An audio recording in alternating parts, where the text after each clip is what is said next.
Buenas tardes y gracias Gastón nuevamente porque sabemos que estás a disposición, disculpa que te tutee, pero sé que tengo tu autorización, eh, así que gracias por estar siempre tanto como asesor del federal, que todos sabemos que levantamos el teléfono y quien está ahí atrás de respondernos las consultas que tenemos está Gastón, nos conocimos medio así, Gastón, ¿no es cierto?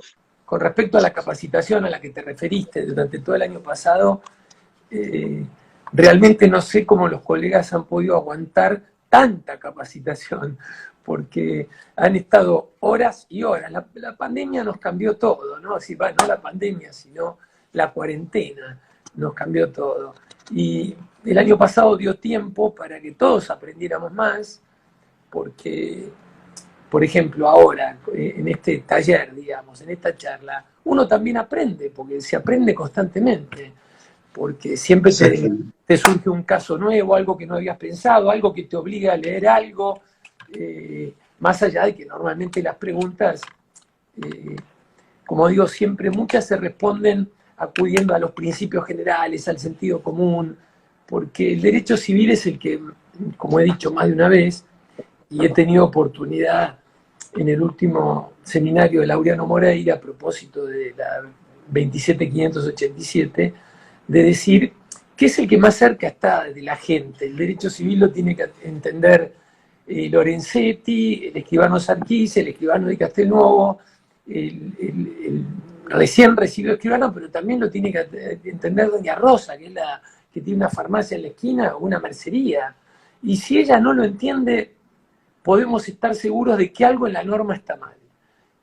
Porque es el derecho con el que uno convive, no es derecho procesal, quiebra, bueno, ya lo he dicho más de una vez. Así que lo repito hoy.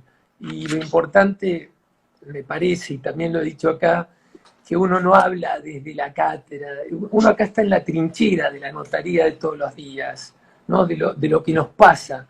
A veces uno, cuando habla desde la cátedra, pierde noción de lo que pasa en el frente de batalla, ¿no? Donde se reciben las balas. Recién hace 20 minutos atendí a un escribano, tenía que firmar la escritura hoy y se encontró con un problema, la debe estar firmando. Después cuento el caso, porque esto ha sido de un colega de acá de Morón. Y, y hay que responder o tratar de responder, porque el escribano generalmente llama cuando el problema está muy candente, cuando tiene que resolver ahora.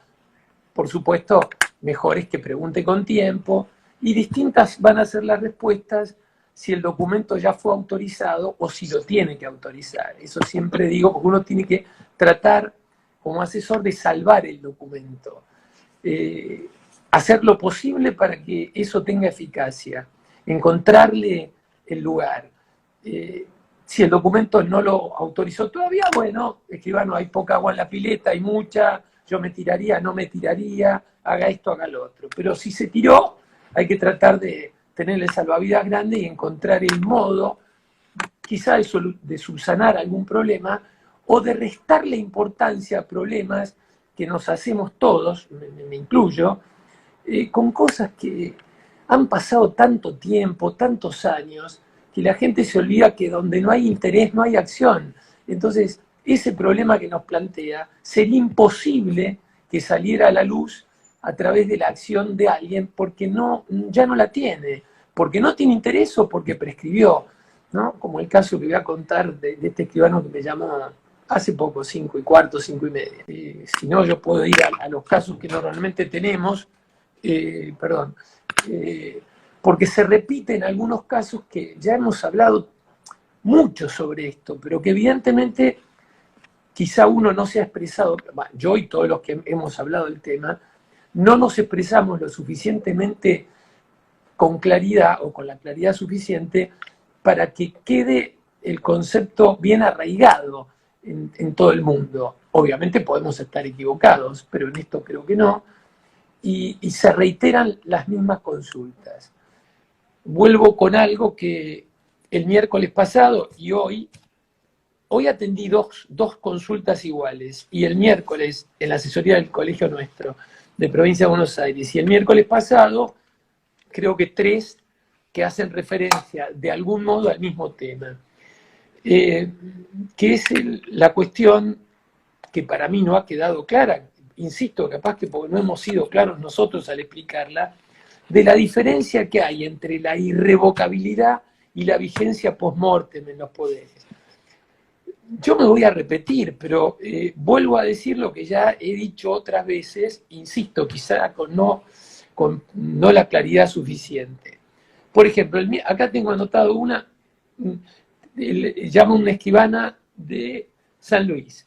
Me dice, tengo un poder, todos tenemos, ¿no? Tengo un poder que dice que en virtud de haber vendido a fulano de tal y haber recibido, bla, bla, otorga poder para firmar la escritura. Le digo, bueno, ¿cuál es el problema? Suponía que era el plazo, que el plazo estaba vencido. Y me dice, no, no hay boleto, escribano. Bueno, no es necesario que haya un boleto en el sentido de que tiene que estar la compraventa acordada escrita. Si el poderdante dijo que en virtud de lo acordado, de haber percibido el precio, podría haber percibido la mitad, igual serviría el poder, y haber entregado la posesión o no, pero hace relación a un contrato que pudo haber sido verbal, es más que suficiente para considerarlo que ese es el negocio base en el cual se va a fundar no solo la irrevocabilidad, que es lo menos importante, porque lo más importante es la vigencia post-mortem que tienen estos poderes.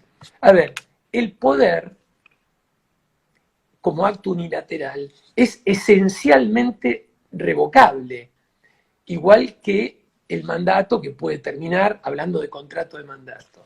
Es decir, pongo siempre el mismo ejemplo. Supongamos que siempre doy el mismo ejemplo, porque es el que tuve una vez y que recuerdo siempre. Viene un martillero y me dice, mire, escribano, usted tiene una propiedad, vamos a poner acá en Ituzaingó, que está interesado, supongamos, para cambiar un supermercado, qué sé yo, Día, Jumbo, Cencosud, digamos, para hablar del género. Y yo estoy reuniendo a los propietarios de la manzana, que son 24, obviamente no está acá en el centro, estaba un poco alejado, y quiero tener un poder de todos los propietarios, ya me faltan pocos, para ir a sentarme a la mesa de negociación con los representantes de Cencosud con cierta autoridad, digamos. Represento, supongamos, a todos los propietarios de los lotes de la manzana. Pongamos 24, que son generalmente lo que se usaba por esta zona.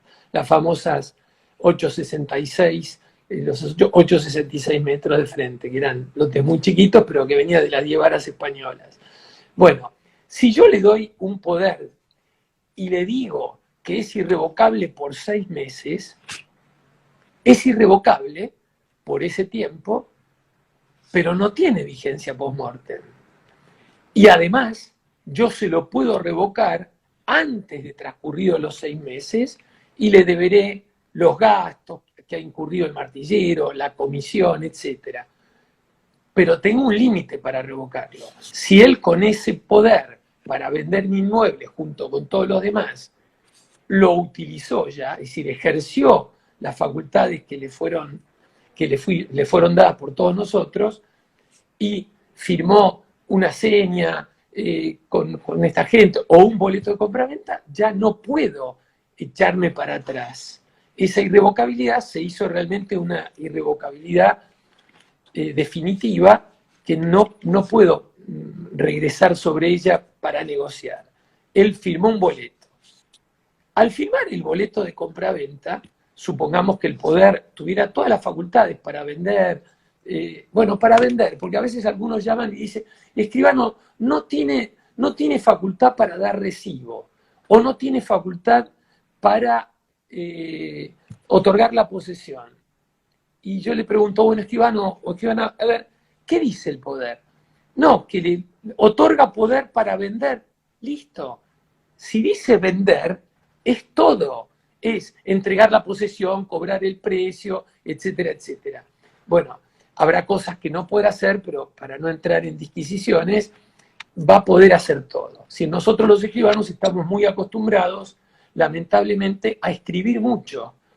Yo recuerdo un caso que también debo haber comentado acá, cuando empecé, año 75, 76, creo, por ahí, se puso, antes yo pertenecía al partido de Morón, hasta que se creó el partido de Ituzaingó. Se puso el Banco de Desarrollo, puso una sucursal en Morón. Entonces la gente tenía poderes para actuar en bancos, y mencionaba, y Banco Nación, y Banco de la Provincia. Claro, no mencionaba el Banco de Desarrollo, entonces había que hacer uno nuevo. Bueno, simplifiquemos, demos un poder bancario para actuar ante cualquier institución bancaria, sea privada, pública, mixta, lo que fuera.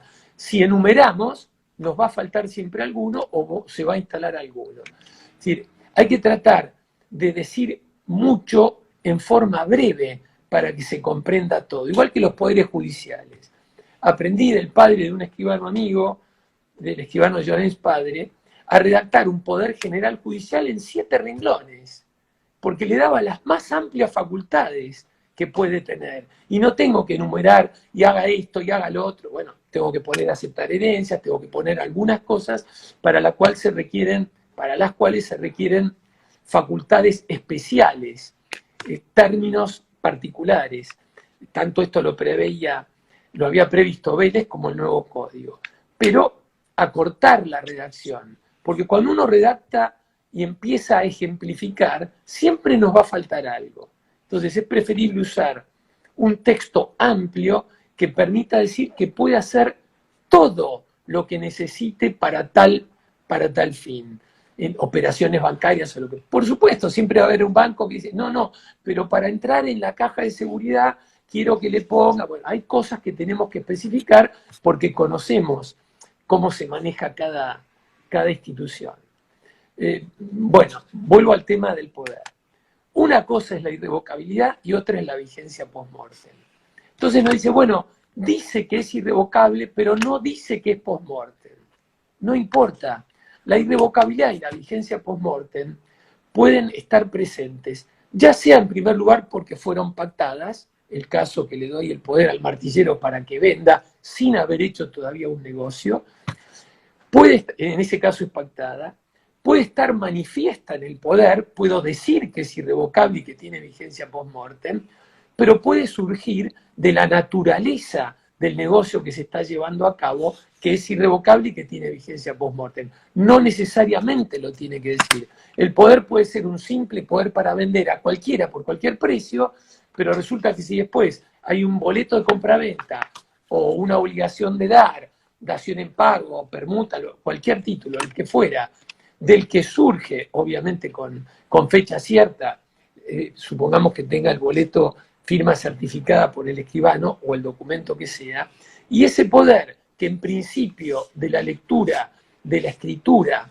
donde el titular lo facultó, le dio poder al apoderado para actuar, luego realiza o lleva a cabo un boleto de compraventa, como el del martillero que dije hoy, ese poder pasó a tener por naturaleza irrevocabilidad y vigencia post-mortem. Yo hace 47 años que ejerzo la profesión. Nunca nadie, ninguna persona que haya vendido, entregado la posesión y cobrado el precio ha venido a revocar un poder. Nunca, nunca. Y lo que ocurre es que lo que le interesa al escribano es que si muere el poder dante, el poder sobreviva a su fallecimiento. Eso es lo más importante. Y ahí vamos otra vez a cómo hay que redactar.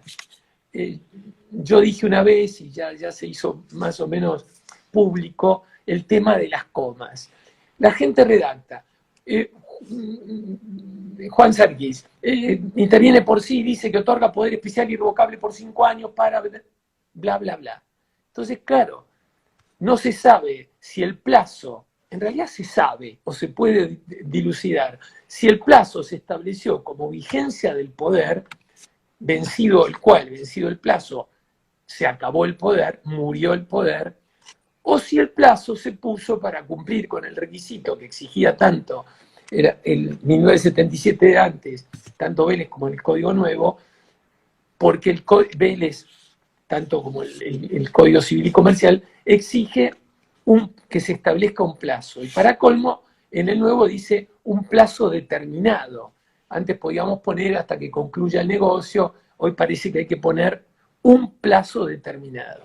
Entonces esa oración se arregla con 2 comas. Otorga poder, coma, irrevocable por tanto tiempo. Oración subordinada, porque, a ver, hay que respetar las palabras y respetar la gramática. Alguien dijo una vez que el que no respeta las palabras no respeta la verdad. Y el que no respeta la verdad, perdón, el que no respeta las palabras no respeta las ideas. El que no respeta las ideas no respeta la verdad. Y el que no respeta la verdad se queda sin ella, que es el peor castigo. Esto no son palabras mías, fue de un excelente autor y como persona, como fue el padre Castellani.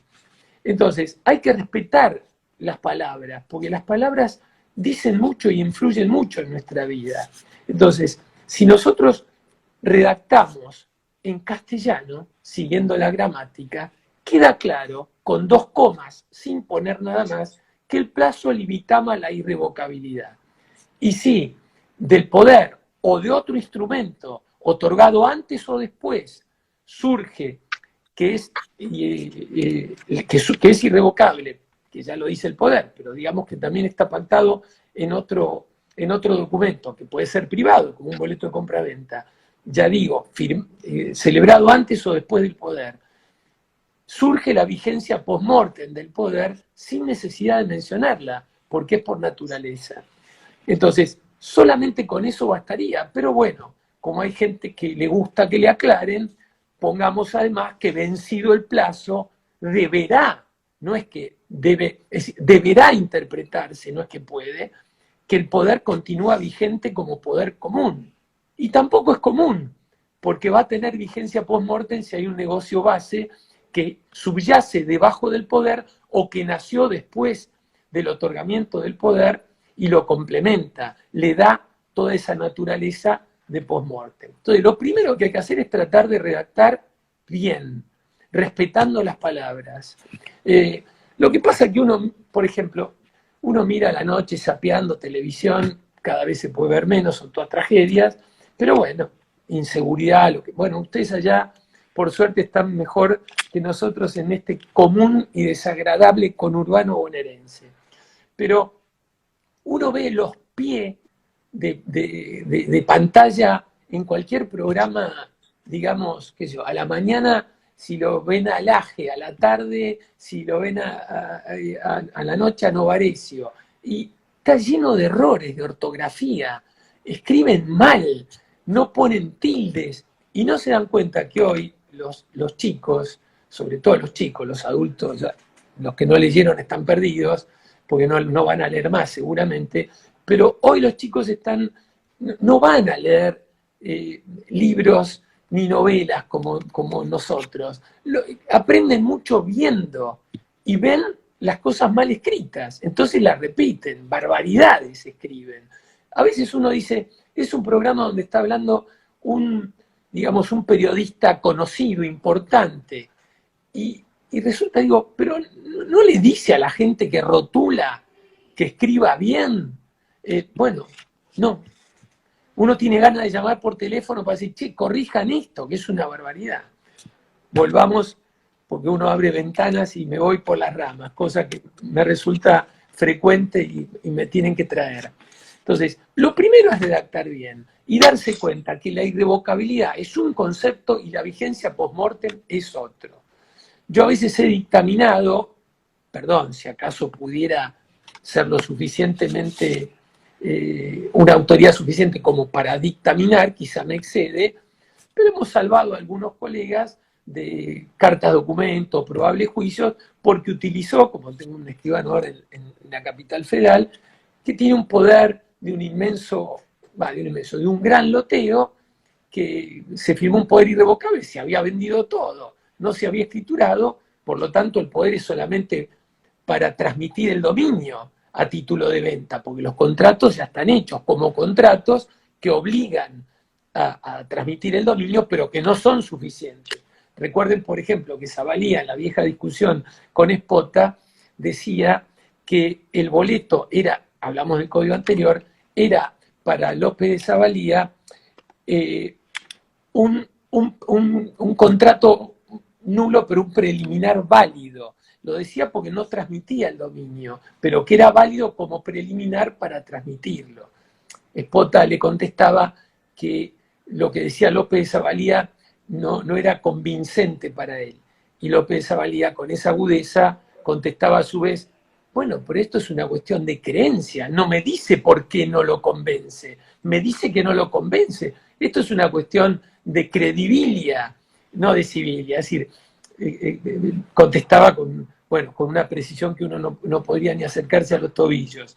Ahora, perdón que me van a perdón, que vino mi hijo Franco acá para dejarme algo en el escritorio que se está yendo. Vuelvo. Si teníamos el poder, que por ahí no decía que era irrevocable, pero esa irrevocabilidad surge de otro instrumento otorgado antes o después, basta para eso. ¿Y qué pasaba con este ejemplo que di del escribano? Un día se dio cuenta que había firmado autorizado, un montón de escrituras con el boleto vencido, con el poder vencido. ¿Por qué vencido? Yo le digo que no, dictaminé que no, porque no duerme, creo que sigue sin dormir. ¿Por qué? Porque el poder estaba mal redactado. Otorga poder especial irrevocable por 5 años. Pero, un intérprete no debe quedar, así como un intérprete no debe quedarse con la primera norma que encuentre, sino recurrir a los principios generales, si uno, como asesor que va a dictaminar, tiene que agarrarse de otras. Todos los boletos estaban firmados, todos los pagos se habían hecho, la mayoría en bancos, había recibos, había de todo. Es obvio que ese plazo se puso porque el escribano, que no había sido él, que redactó el poder, lo redactó mal. Y en vez de circunscribir el plazo a la irrevocabilidad, no puso ninguna coma, no fabricó entre comillas, una oración subordinada y pasa a decir: otorga poder especial por 5 años, irrevocable por 5 años. Bueno, como no pudo hacer cirugía, que no se escuche mucho, pero si hubiera podido hacer cirugía, le hubiera dicho, como buen cirujano, pone 2 comitas y solucionabas el problema. Pero el problema está solucionado igual. Son boletos de hace añares. La gente está en posesión y ha hecho su vivienda. ¿Quién podría venir a decirle con interés que esa escritura es nula? Donde no hay interés, no hay acción. Y en muchos de los casos ya habían pasado 20 años desde que la gente estaba en posesión del inmueble, había edificado su casa, etc., había cedido el boleto. Bueno, le digo: mirá, si no vas a dormir por esto, no sé, tomate un clonazepam, zambullite en un ribotril, pero no te preocupes por esto, porque realmente nadie va a poder tener acción para cuestionar esto. A ver, ¿quiénes podrían venir? Los hijos eran varios, ¿no? Los hijos, era una sociedad, creo, y un condominio entre una sociedad y personas físicas. ¿Qué van a venir? Los herederos del que dio poder para decir que la escritura es nula. ¿Para qué? ¿Cuál es el interés? Si ya no se puede quedar con el lote porque está claro que su padre o la sociedad, los socios, supongamos, el presidente había vendido. ¿Qué interés tiene? Ninguno, por lo tanto no tiene acción. Entonces, a veces no hay que preocuparse tanto y agarrarse, porque los escribanos somos de terror. Nos acostamos con el problema a cuestas y nos despertamos con el problema a cuestas. Los abogados cada día terminan el pleito, ¿ganaron la batalla o la perdieron? Si la ganaron, están contentos. Si la perdieron, están un poco tristes. Cobraron igual, y no hablo en contra de eso, me parece bien, y dan vuelta a la hoja y mañana tienen otro pleito. Pero nosotros guardamos nuestros folios de A10, luego los encuadernamos, y por 10 años mínimo, a veces 20 según algunos, tenemos la espada de Damocles, porque resulta que el señor que dijo soltero era casado y ahora vino la mujer, o tuvieron una sustitución, en fin. Somos muy crueles. Tanto es así que algunas consultas, uno dice, escribana, esto ya es una consulta psicológica, así que esta la va a tener que pagar, le digo. No sé, tomo Malbec, porque realmente es hacerse un problema de algo que jurídicamente no puede tener problemas. Esto, como dije, creo, el año pasado, gente que se preocupa porque, supongamos, folio 100, 101, 102. Bueno, agarró el 100, bien, metió en la impresora el 102 y después el 101. Ah, escribana, ¿cuándo fue? Hoy. Porque bueno, de últimas, autorice la escritura nuevamente si los tiene ahí. No, fue la semana pasada. Bueno, ¿cuál es el problema? Esa escritura no es nula, porque no tiene una causa de nulidad. Es como el error en la fecha. Pusieron, la escritura anterior tiene 27, bueno, vamos a poner 25 de julio del 21. La siguiente 25, 26, y a la siguiente le puso 23. Y a la siguiente 28, 29. Hay elementos que cualquier juez con 2 neuronas en fila, en sinapsis, va a decir, este es un error cronológico, pero no hay causa de nulidad, porque de otras circunstancias queda claro que la escritura no se firmó tal día, sino tal otro. Es decir, a veces por supuesto, en nuestra provincia será el juez notarial, en otras jurisdicciones el juez en lo civil, quien tengan de autoridad. Bueno, ¿qué va a hacer? Bueno, escribano, no lo haga más, lo va a reprender, pero lo va a amonestar, y de ahí no va a pasar. No causó ningún daño. Escribió a mí me pasó un par de veces, 27 renglones. Cuando es 26 en vez de 25, es difícil darse cuenta, porque en todas las provincias, prácticamente en todas, las hojas vienen numeradas. Pero es difícil que las impresoras coincidan exactamente con la numeración 1, 2, 3. Por ejemplo, las que he usado siempre yo, y he cambiado muchas, de chorro de tinta, bueno, primero las viejas de punto, después la de chorro de tinta, etc. Tenía que empezar a escribir un poquito por arriba del 1, no hay renglones, sino los números, y la última terminaba un poquito después del 25. Si había 26, podía pasar desapercibido. ¿Y cuál es el problema que se hayan hecho 26? ¿Eso va a causar la nulidad de una escritura? No, y estoy diciendo cosas súper sencillas, no estoy entrando en problemas que ojalá nos pregunten, que haya que hincar más el bisturí. Entonces, recordemos siempre, si el documento no está otorgado, yo voy a decir, escribano, mire, tiene este problema. El poder está mal redactado, tiene al poder dante, venga, que aclare que el plazo, yo no le doy ese poder, aclaro que el plazo fue establecido solamente para la irrevocabilidad, pero que no tiene, que considera que ese poder continúa vigente y acá lo ratifica. Punto. O bueno, o para el que le guste un nuevo poder, que dé un nuevo poder. Ahora resulta, se murieron. La escritura ya está otorgada, como en este escribano amigo de Capital. Bueno, listo, ya está. No nos hagamos problemas de cosas que no van a perjudicar a nadie y que tampoco llevan a la nulidad de la escritura. Esta es mi opinión. Sé que hay otras, pero esta es la mía.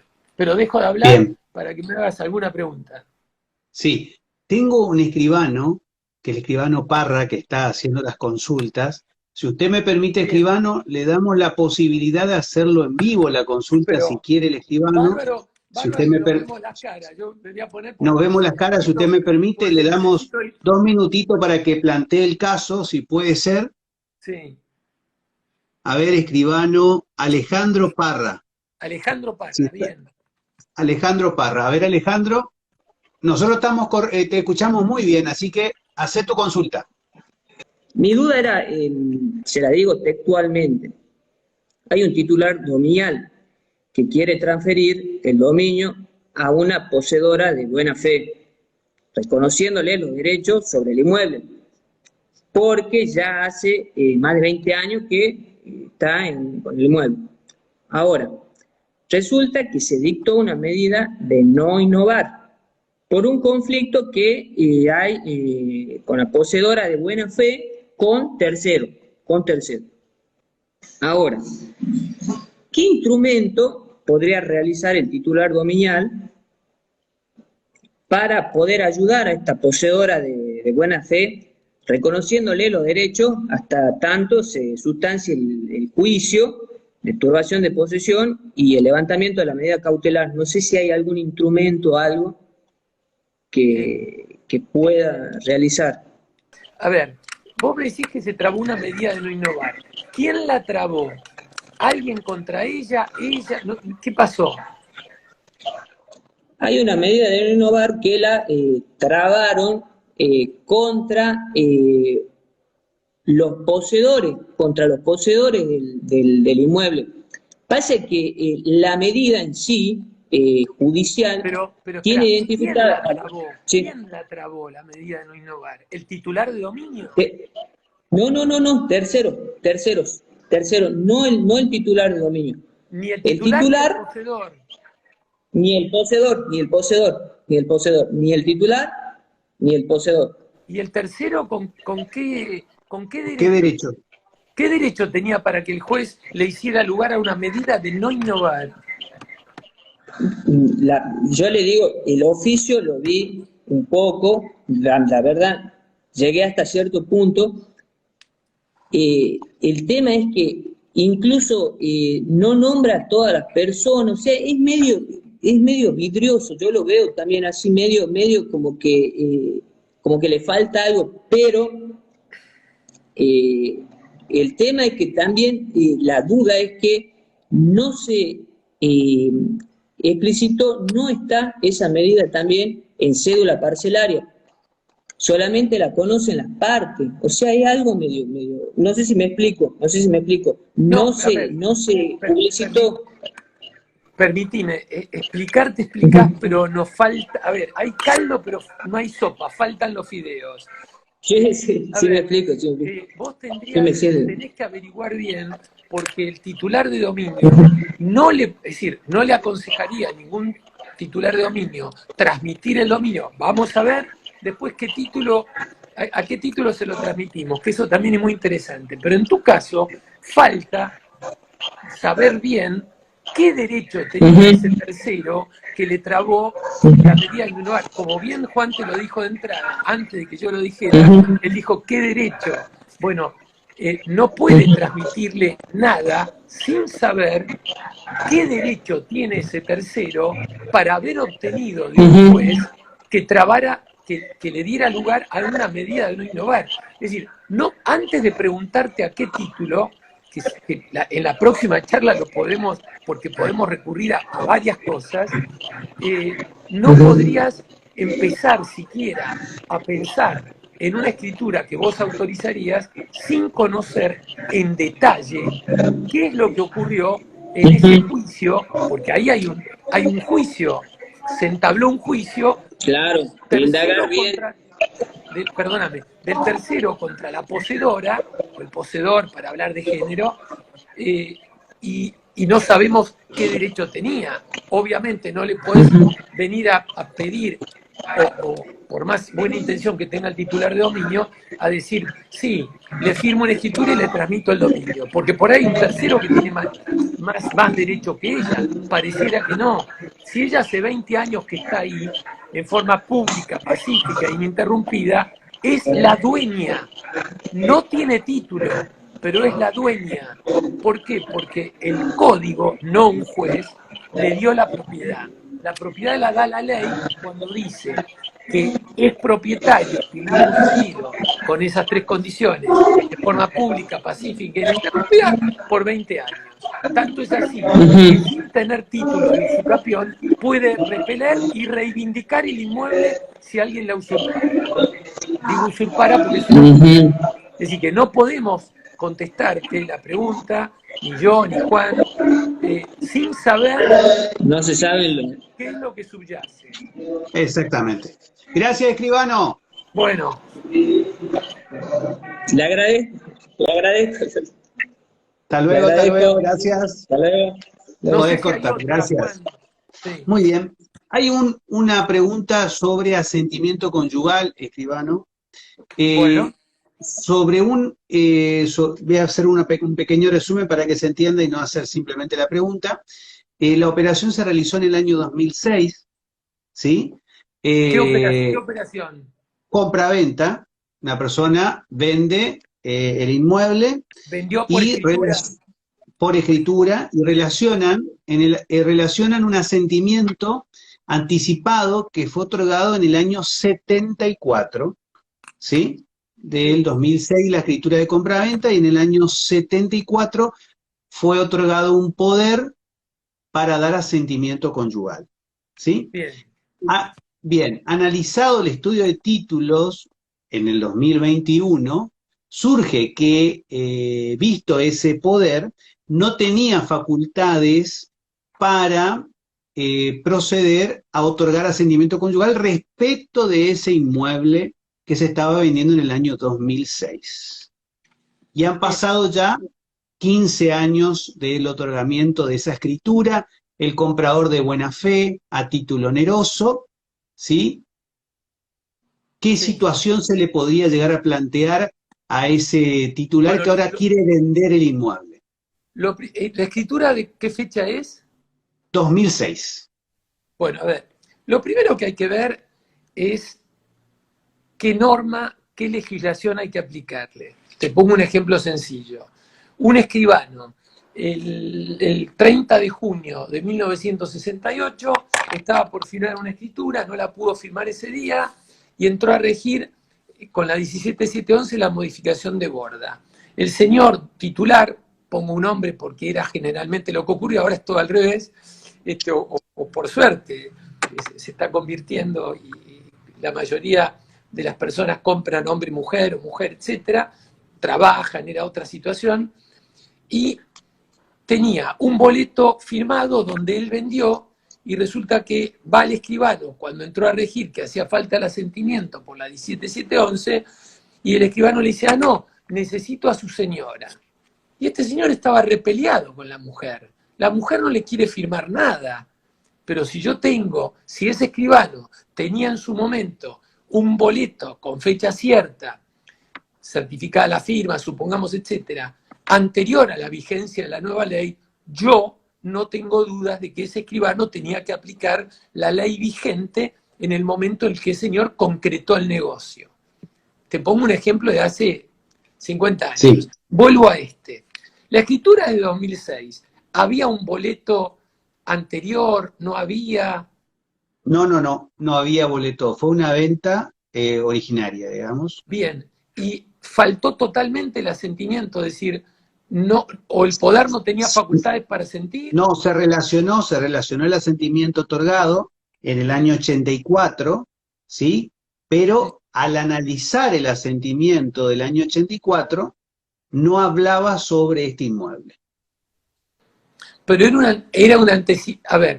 un asentimiento general anticipado.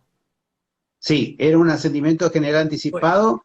ahí Sí, te doy mi opinión y la de la doctrina civilista mayoritaria, que tengo que tomar esto con pinzas, porque para ponerte un ejemplo, la doctrina civilista más conocida estaba en contra de la ley que pudimos sacar después de 18 años con respecto a las donaciones.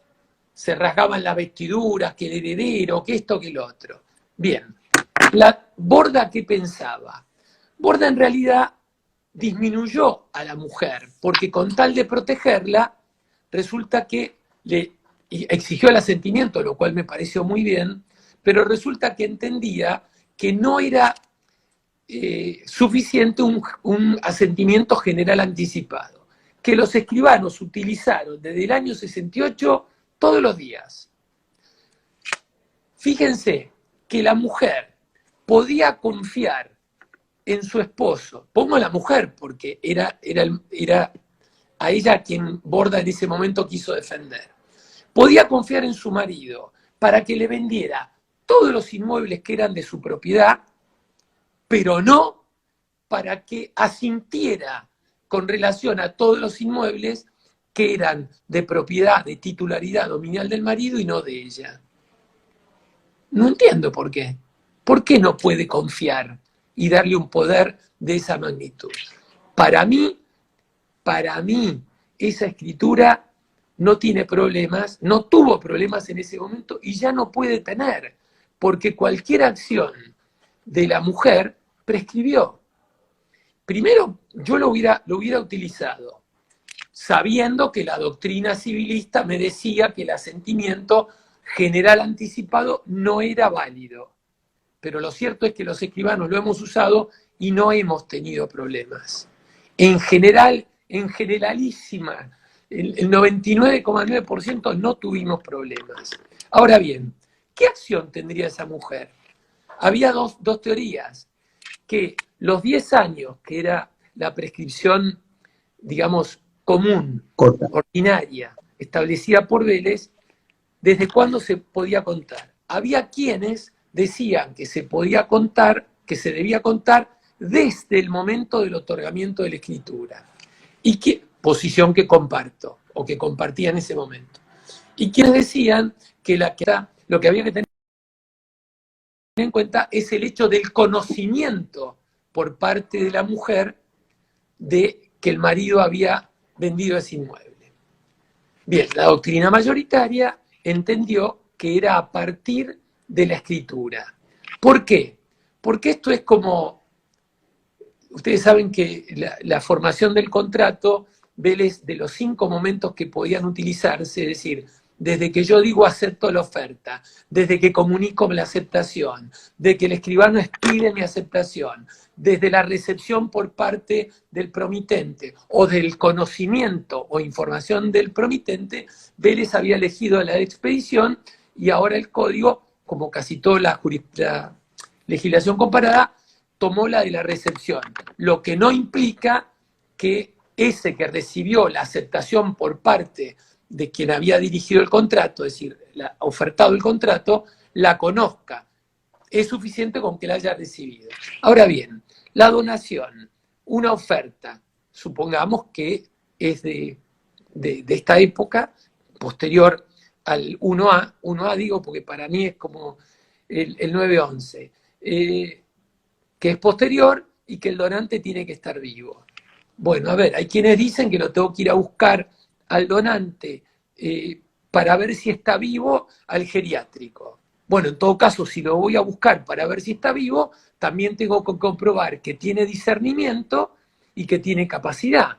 Capacidad que maneja la ley, sí, que no haya ninguna medida restrictiva, que le haya disminuido o cercenado su capacidad y que tenga discernimiento, que es un tema que maneja la naturaleza. Bien, Vélez era mucho más simple con Vélez porque Vélez entendía que el que donaba a fortiori legaba y que por lo tanto la capacidad se medía en el momento de hacer la oferta o en el momento de aceptar. Si en cualquiera de los dos momentos el donante era capaz, discernimiento, estoy poniendo dentro de capacidad el discernimiento, son cosas distintas, pero para hablar rápidamente, bastaba.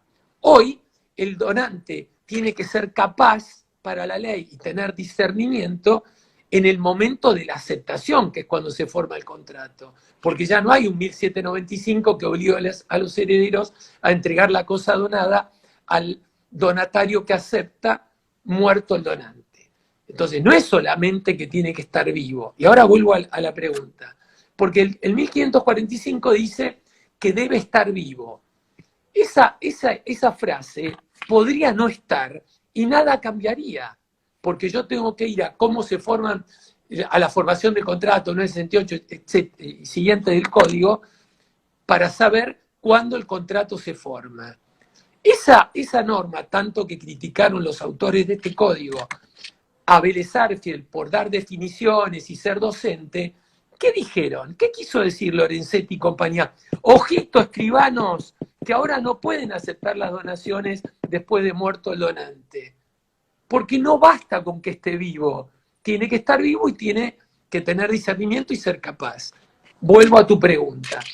Si yo, como escribano, inscribo la escritura, para hablar del asentimiento del 84, y la inscribo en el registro, no solo la doy a conocer a esa señora que no asintió, sino erga omnes, a todo el mundo, punto.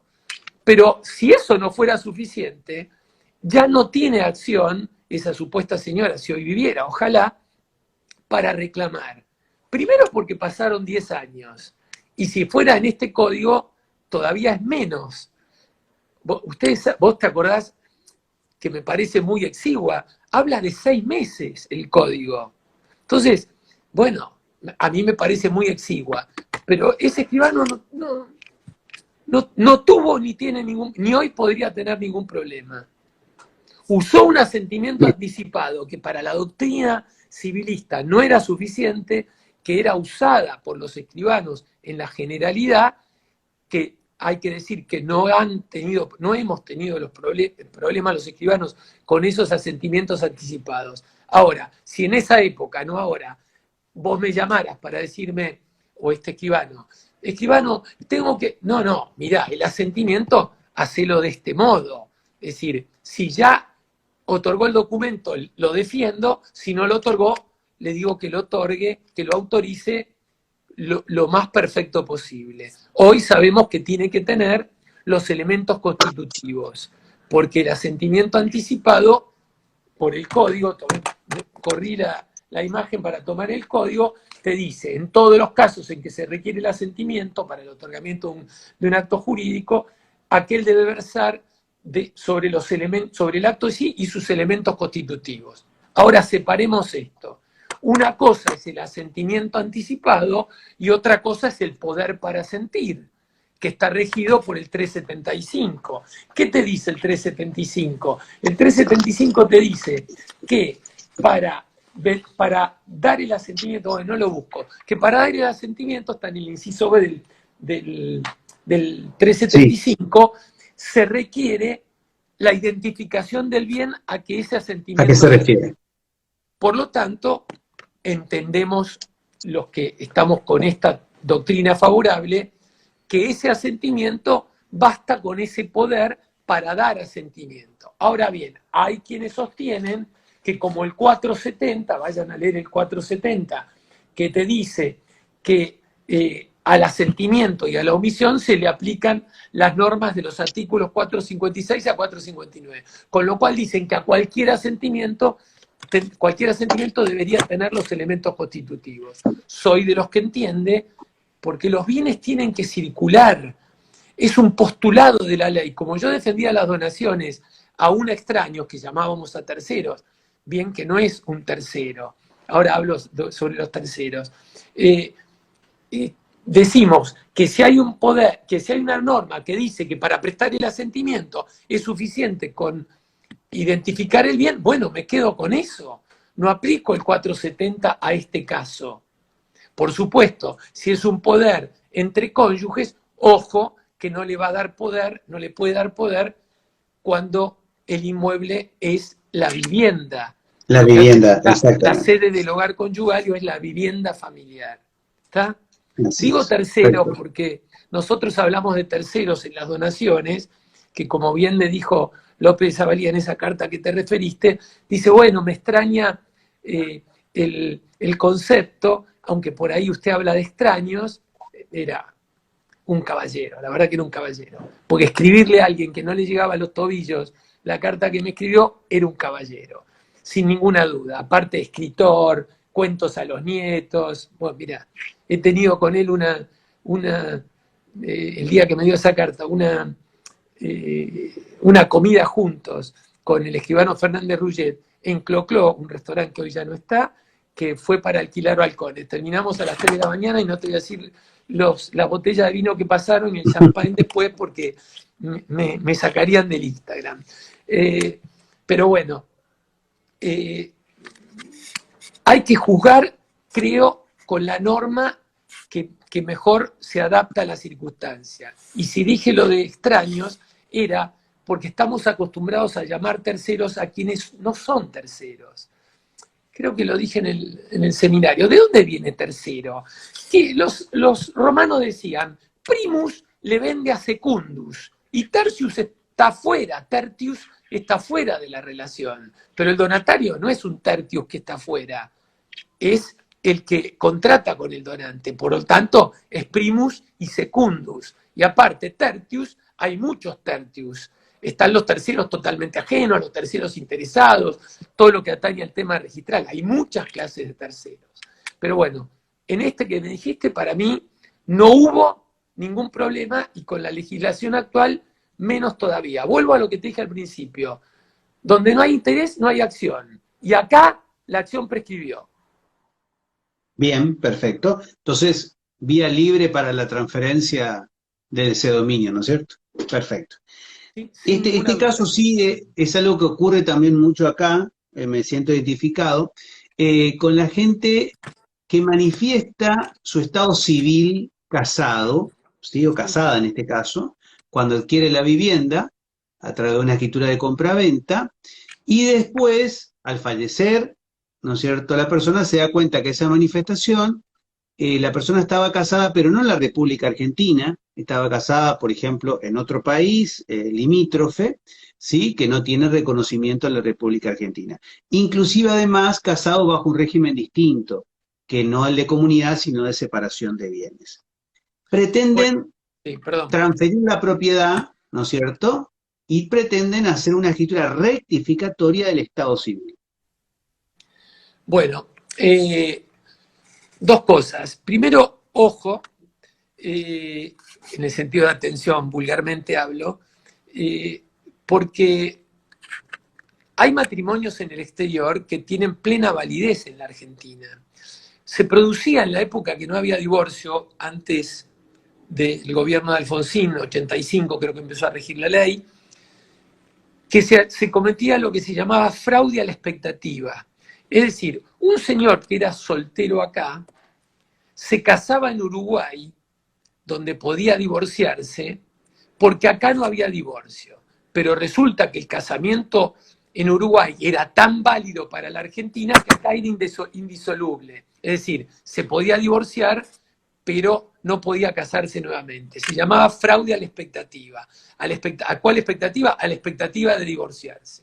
Ahora bien, hay gente que se casa, vos decís, se casa en un país, contrae matrimonio y no es válido para la Argentina. Bueno, habrá que ver dónde se casó, porque el matrimonio puede ser perfectamente válido acá.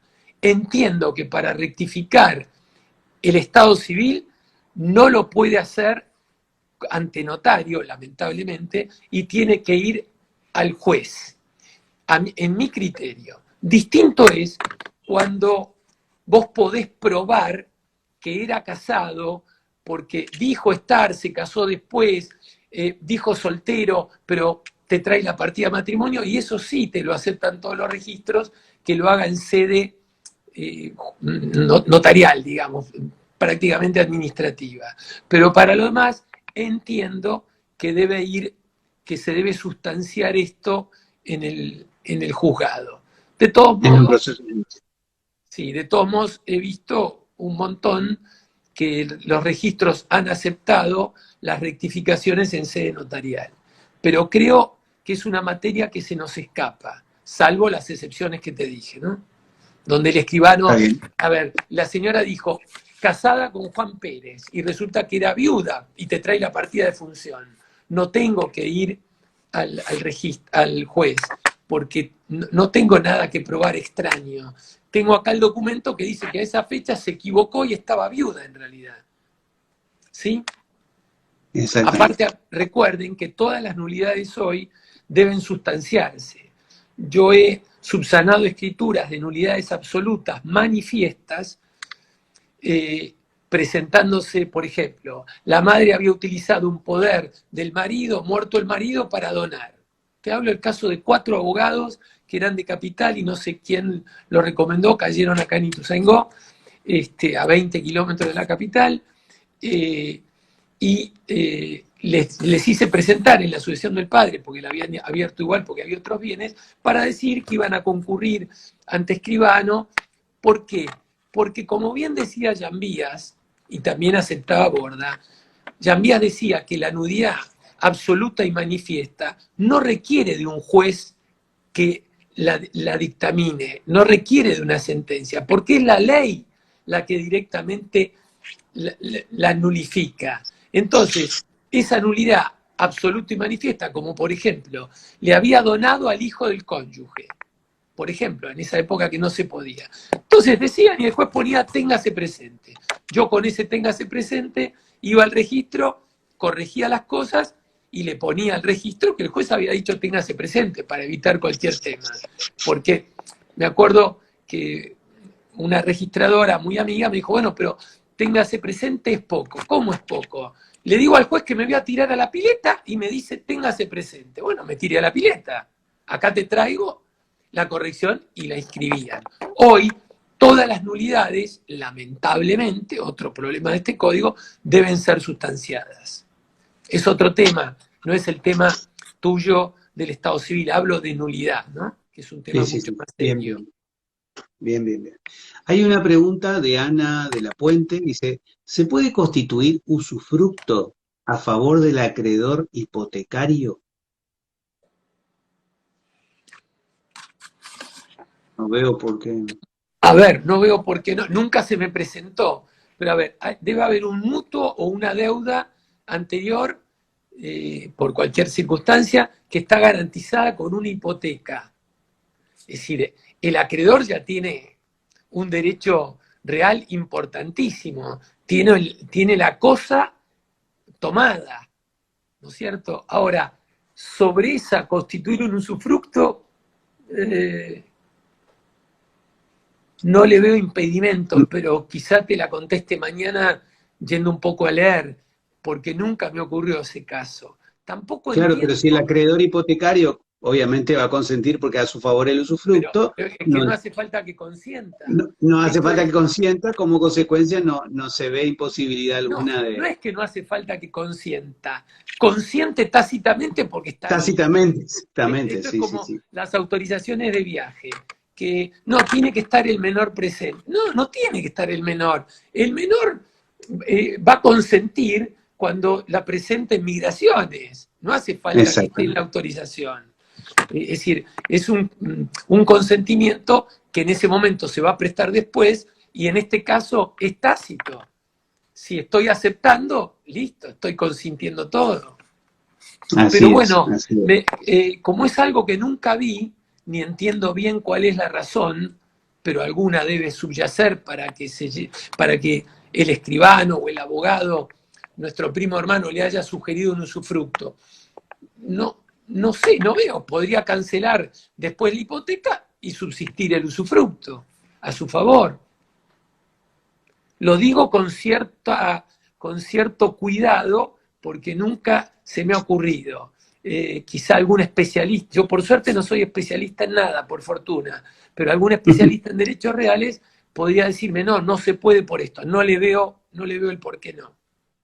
Bien, muy bien. A ver, tengo alguna preguntita.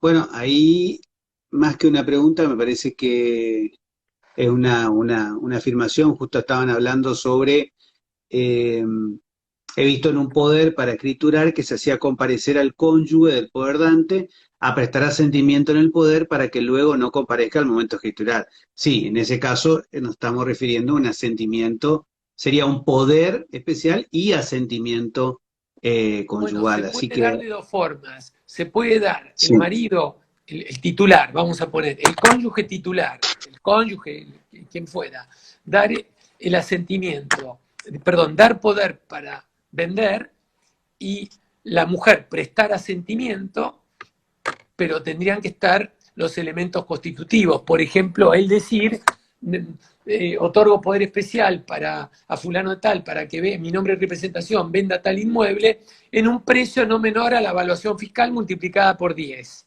o la evaluación fiscal. Fíjense lo ridículo que tiene estas normas. Cuando el legislador estaba tratando de buscar un ejemplo, pero no se me ocurre, bueno, trato de buscarla. Cuando el legislador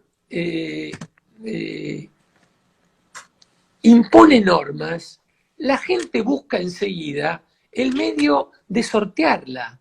Porque, ¿qué necesidad hay de poner el elemento constitutivo. ¿Qué elemento constitutivo puedo poner? Al comprador no lo conozco, así que solo me queda cuál es el inmueble y el precio. Ahora, ¿sirve de algo poner en un precio no menor a la evaluación fiscal? ¿Le agrega algo a ese asentimiento? No. Entonces, ustedes recuerdan cuando Cavallo, no me acuerdo en qué, estoy tratando de buscarlo ahora, pero bueno, no me acuerdo en qué, bueno, 91 de haber sido, le quitó valor a los recibos superiores a 10.000 pesos. Después lo bajó a 1.000. Entonces, ¿qué hacía la gente? Vos veías boletos donde hoy pagó 10.000, mañana 10.000, pasado 10.000, ridículo. Después lo bajaron a 1.000, ya se le complicaba más, porque claro, si bien 1.000 pesos eran $1.000, ya se le tenía que hacer 20 recibos o 30 para justificar. Pero esa norma no se aplicó nunca, porque si bien yo aconsejaba poner en la escritura que el vendedor renunciaba a cualquier acción de persecución que le pudiera corresponder, y especialmente a cualquier otra tendiente a la resolución del contrato y a quitar validez a ese pago que no había cumplido con la bancarización, nunca vi un juicio relativo a plantear la nulidad. Lo que sí se vio es simulación en esas escrituras, pero eso era otra cosa. El señor que le vendía al amante o el amante al revés, y se trataba de una simulación, pero no un caso donde realmente hoy seguimos poniendo $100.000 que recibió. Bueno, agrego antes de ahora, algo que yo no pongo, porque yo recibió, recibirá. Pero bueno, seguimos redactando, el precio total y convenido de esta operación asciende a la suma de tantos pesos que la vendedora recibe ante mí, que certifico, sirviéndola presente de suficiente recibo y carta de pago. Mis escrituras dicen, el precio de $50.000 que la vendedora recibe, que la vendedora recibirá, o de dicho importe recibió tanto y recibirá tal otro.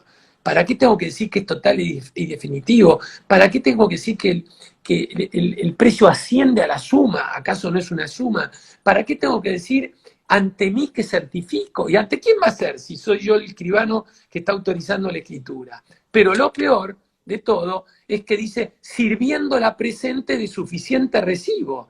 Pero ¿cómo? Un recibo en escritura pública no es suficiente recibo y tengo que aclarar que es suficiente recibo y carta de pago. Van, compran un BMW en $50.000 y la agencia le extiende un recibo. Ahora en la escritura hay que poner que ese recibo sirve de suficiente recibo y carta de pago. Bueno, la cantidad de cosas que los escribanos ponemos. Pero bueno, Uno va quedando con sí. esas frases, ¿no? Yo tengo un Impresionante, sí, sí. amigo, este mismo amigo que tiene el problema del loteo y el poder utilizado con un aparente vencimiento del poder, que para mí no es tal, sino de la irrevocabilidad, dice, no, pero yo no puedo cobrar honorarios con tus escrituras de 3 carillas, yo quiero escribir más. Bueno, está bien, eso es otro tema. Pero por lo menos ahí tiene una justificación. Pero nada, Claro, para los honorarios, está bien. Hay una pregunta que hace Vanina, está en dos sí. partes, pero la leí, así que hago un pequeño resumen. Manifiesta en la escritura la adquirente que es de estado civil divorciada, pero no figura en el acta de matrimonio, en la nota marginal del asiento de ese divorcio. Si esto es imprescindible que figure. Bueno, dos cosas. Salvo el requisito que algún registro de la propiedad puede imponer en alguna jurisdicción, el estado civil es una manifestación de la parte, en este caso del vendedor. Ustedes me dirán, usted escribano dice eso, pero ¿qué hace? Bueno, bien, si esa señora viene a vender, cuando venga a vender ante mí y tenga esa escritura, voy a pedirle la sentencia de divorcio. Pero pensemos esto, ¿por qué? Porque el registro me va a exigir que ponga los autos el juzgado. Ahora bien, si quería mentir, hubiera dicho que era soltera, que era mucho más fácil. Es decir, estamos siempre pensando en la patología, cuando la patología debería y todavía debe ser excepcional, es excepcional. Es decir, es una manifestación de parte. Si quería mentir, insisto, hubiera puesto que era soltera y por ahí era casada bígama o divorciada 3 veces. Porque, a ver, es soltera, pero es lo mismo que tiene que ver con la buena fe de la modificación de la ley, que es lo que quisimos redactar con Mario de Antoni, y la presentó, por supuesto, Luis Sigonia, tuvo 3 veces aprobación en el Senado, del 2005 al 2009, después fue con Sigonia y Ana Conti, ya no con el 1831 y 3955, sino con modificamos otros artículos. Habíamos puesto, esto creo que quedó terminado, ¿no? Es decir, yo recomiendo, como un principio de prudencia, que bueno, si puede pedir la partida con anotación marginal o el testimonio, bien. A veces el registro se lo va a exigir, depende de cada jurisdicción. Si se lo exige, bueno, lo va a tener que conseguir. Pero vuelvo, porque es un tema también de buena fe. En la modificación, cuando se trató de modificar el 3955, Mario Antoni era el asesor que vino acá a la escribanía y con quien tuve la fortuna de redactar los artículos. ¿Por qué modificamos el 1831? Esto viene de anécdota, ¿no? El 3955 estaba ubicado en prescripción, por lo tanto ahí tenía que decir nada más cuándo comenzaba la supuesta acción de reivindicación, que para mí no era tal, porque no había una acción de reivindicación en el código legislada para este caso. Era otra la que estaba, y 2458, bueno, no me iba a meter en ese tema, pero el principio lo pusimos en el 1831 y pusimos que la mala fe no podía presumirse y que consistiría en el conocimiento por parte del adquirente de que la donación había sido inoficiosa. ¿Qué ocurre? En el Laureano Moreira yo lo tiré para ver si quien me había sugerido que no, que era una amiga, que es una amiga, que es Eleonora Casabé, explicara. En el 2006, cuando ya estábamos a punto de sacarla en el Senado, la llamaron a Eleonora, llamaron al Colegio de Escribanos de Capital para ver qué pensaban de esta reforma. Yo había debatido con el hijo de Borda, con 3 civilistas, eran reuniones muy interesantes en las que estaban varios senadores presentes. Últimamente ya no. Pero Eleonora, con buen criterio, me dijo, no, pero ¿por qué pones esto de la mala fe si la mala fe no se presume? No, está bien, tiene razón, pero yo lo ponía como un hecho histórico. ¿Por qué? Porque el que investigaba podía decir, ¿por qué se puso esto en la ley? Iba a ir a lo que explicábamos en los fundamentos de la mala interpretación de Scarry contra Pietranera, porque ese era un caso especial que nunca se volvió a dar, de que le probaron que el donatario, que el adquirente, el tercero, el subadquirente, conocía que la donación había resultado inoficiosa. Está claro, no está demasiado claro en el fallo, pero bastaría con lo que había dicho Jiménez Afiola, que dijo, en todos los juicios en que me tocó actuar como juez de primera instancia, nunca me habían probado la existencia de herederos en condiciones de ejercer la acción. Listo. No sé cómo en el 76, con un escribano, el más brillante que conocí, que era Claudio Solari del Valle, no vimos que o no lo vio él, que esa frase bastaba para decir que lo que había ocurrido ahí no estaba contado en el plenario.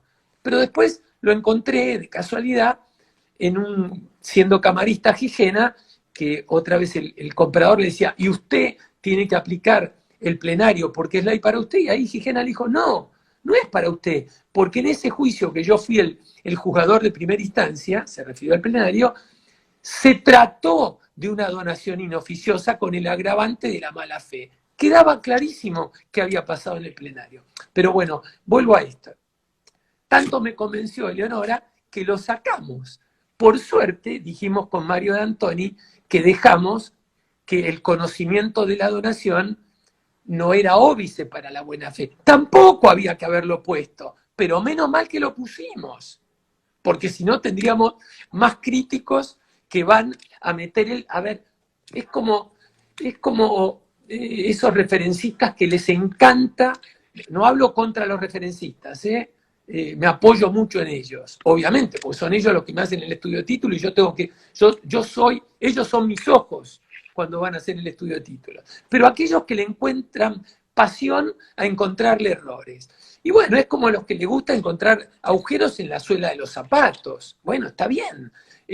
Les encanta encontrar errores. Pero lo cierto es que no se presume la mala fe y se presume la buena fe. Y la buena fe no puede consistir con la ley actual, ya que fui a eso, ahora vuelvo a los casos, no puede nunca consistir el que el señor, que nada sabe, vaya a averiguar. Si el donante era casado, a ver, ¿se casó en Ituzaingó, en Morón, en Capital Federal, en Posada o en Zambia? ¿Qué es lo que tengo que averiguar? ¿Dónde murió? ¿Murió acá? ¿Hay un registro único? No. ¿Murió en Misiones o murió en, qué sé yo, en Mozambique? No puede consistir en eso. Yo solo le podría probar mala fe a alguien muy allegado a la familia, que conociera perfectamente el patrimonio y que supiera que la donación resultó inoficiosa. Porque, a ver, pongo el ejemplo de Margarita Fortabat, que ya no está, una formidable mujer interesada por el arte, su museo espectacular. A ver, si ella donaba, estoy hablando años atrás, un departamentito en Olavarría, por ejemplo, al último obrero o al portero de Loma Negra, ¿quién iba a pensar o a cuestionar ese título porque iba a ser inoficioso? Pero podría haber resultado inoficioso. Ella podría haber entrado en Kiev, estoy hablando de un supuesto que no se iba a dar, pero al morir podría ser el único departamentito que quedara para sus hijos. Es decir, tampoco sabemos si lo que es importante hoy va a ser importante a la muerte del donante. El donante. Bueno, corto con esto Así porque es. no me quiero ir al tema. No, está bien, está bien. Y hacemos una pregunta final, así cerramos el marco de la charla.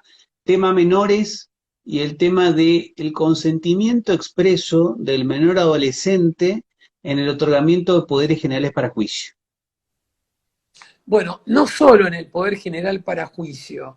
Yo hago comparecer a todo adolescente y he hecho comparecer a menores de menos edad que adolescentes en tanto y en cuanto tuvieran asentimiento, porque me encontraba, no estoy hablando del Código Viejo, estoy empezando con estas leyes que empezaron a pedir esta participación de que se funda en la Convención donde dice que los niños deben ser oídos. Entonces, si tiene que ser oído, tiene que prestar su consentimiento. Y tuve varias ventas de menores autorizadas primero por el asesor de menores incapaces, como se decía en ese momento, y autorizada por el juez, y al menor no le habían preguntado nada. Entonces, si yo iba, como fui una vez, ya lo puse mal al juez porque entendía que estaba metiéndome en su sentencia. Bueno, bien, lo hacía comparecer al menor, porque el menor podía decir, no estoy de acuerdo con lo que hizo mi madre, yo no quiero vender esta casa, porque no quiero la que me va a comprar como reemplazo. Entonces, no me tocó nunca, pero bueno, anda al juez y manifestate. Y otra cosa, ¿no podría acaso un menor, ejemplo que puso otro escribano amigo, de 9 o 10 años, los padres están de vacaciones, a ir al escribano Sarquís para decirle, escribano, venga a mi casa, 10 años, venga a mi casa que se está inundando porque el vecino está vaciando la pileta en el fondo del lote y me está entrando el agua a casa? ¿No tendrías obligación de atender ese requerimiento? Desde ya que sí. Lo importante es que tenga discernimiento. ¿Sí? Y en un poder, fíjate que en los poderes dados por sociedades que han tenido muchos problemas, yo he terminado por requerir un acta de asamblea, total, son muy fáciles, un extraordinario unánime, que autorice el otorgamiento de ese poder general. Así que con esto creo haberte respondido esa pregunta y otras más, digamos, relacionadas con menores, ¿no? Así es. Bueno, había mucho para hablar, porque de los casos que anoté, uno era de reversión y otro era si querés, si tengo un minuto más, uno era de reversión. 5 minutitos para cerrar tenemos, Escribano. Bueno, 5 perfecto. minutitos. Uno era de reversión. Parece que hay quienes dicen, que respeto, que la reversión, suponte, donó con la condición resolutoria de que si moría el donatario, los hijos, que fuera, vamos a poner el caso más simple, el donatario, antes que el donante, la donación revertía. Y hay quienes dicen, y son asesores, que si el donante, suponte, muere después del donatario y no dijo nada acerca de la reversión, hay que abrir la sucesión del donatario. No, la reversión es el aniquilamiento de la donación producido como consecuencia de establecer una condición, una cláusula no natural del contrato, sino que se agrega, pero que se produce automáticamente. Es decir, muerto el donatario antes que el donante, punto. La propiedad vuelve al donante sin preguntarle si quiere o no. Ahora entendí, porque muerto el donatario antes del donante, no se abre el sucesorio, vuelve atrás la donación. Ahí Claro. sí. Y Claro. si muere el donante, después que ve él, que el donatario, la sucesión que hay que, bueno, la sucesión está abierta. El expediente que hay que iniciar es el del donante porque ese bien volvió al patrimonio del donante. En la supernacencia de hijos, que es el 1569, creo, la condición es distinta. Primero, está redactado prácticamente igual que con Vélez, ¿no? Dice, la donación aceptada solo puede ser revocada por inejecución de cargos, por ingratitud y en caso de habérselo estipulado, por supernacencia de hijos. Se discutía con Vélez si era una condición, cómo estaba. Pero fíjense la diferencia. Dice, la donación aceptada solo puede ser revocada. Puede.